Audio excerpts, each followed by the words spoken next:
الله أكبر الله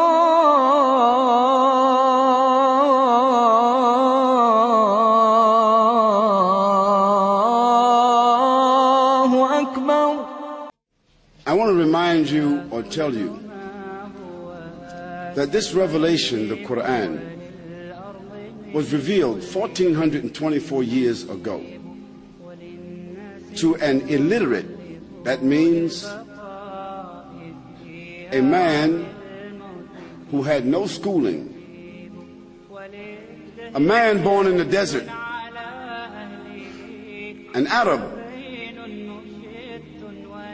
chosen by Almighty God to receive a revelation, a man like Jesus, a man like John the Baptist, a man like Zechariah, a man like Isaac, a man like Ismail, a man like Moses, a man like Abraham, a man like Noah, a man like Adam, alayhi salam, peace and blessing be upon him, a man, a messenger, and a prophet.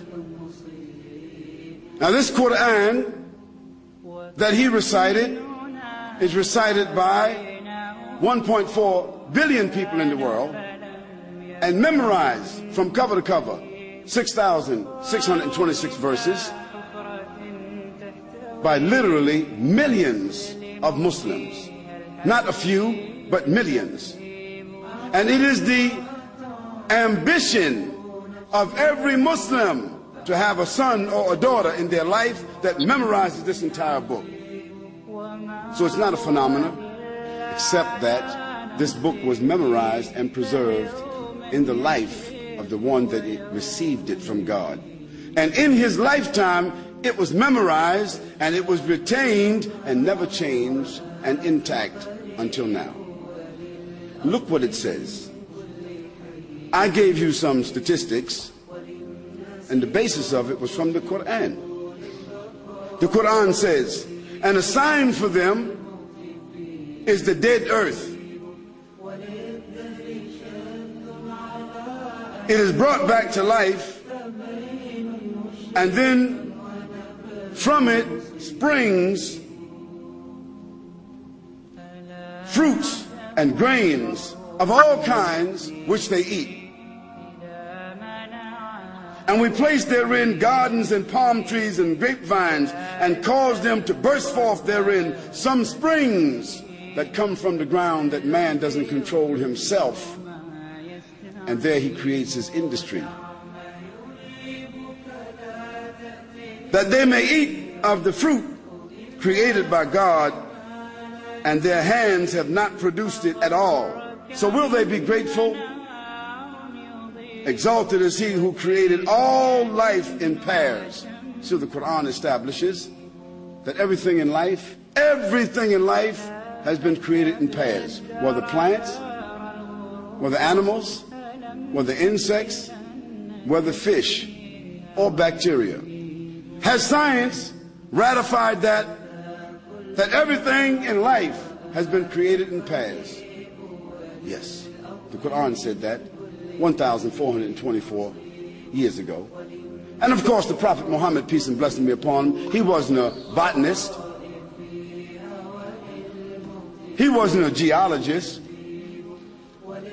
he didn't have a microscope, he had no way of knowing that. The only way a human being 1,424 years could know that is through the help and inspiration of the one who is the creator from the beginning. Because that fact that everything has been created in pairs was only discovered 78 years ago, scientifically. And a sign for them is the night that we extract from the light of the day. Now this is the phenomena itself that we have now discovered from going outer space. Dear brothers and sisters, All of this is to establish in your minds, all of this dialogue, all of this evidence, all of this proof is to clearly establish in everybody's mind here that you and I, nor all of us together, nor all the human beings in other places throughout the earth, none of us individually, endowed or unendowed, intelligent or unintelligent, educated or otherwise, rich or poor, black or white, male or female, none of us are benefactors. Who's the benefactor? Who's the benefactor? God, the Almighty, the Creator, your Lord, my Lord. This was established by those prophets and messengers, those extraordinary human beings that I spoke about a few moments ago. That was already established. I didn't need to come here and establish that. I just need to come here and remind you of that. Now, those extraordinary human beings were the ones that came to tell other human beings who thought at that time that they were somewhat sophisticated. Isn't that, you know, this is unique about humans. At every age, even 5,000 years ago, they thought they were modern. At every age, human beings, no matter what stage of development they are at, they think that they are modern and more sophisticated than others. This is the nature of human beings. Yet all of them don't seem to ponder on the fact that they're only here for a moment. And some of them, during the moment that they're here, they become so arrogant. They begin to say that we are the owners, we are the peacekeepers, we are the organizers, we are the administrators, we are the ones who created ourselves, determined for ourselves, legislate for ourselves and others, and we own everything and we determine everything. Isn't there some people that say that? You're either with us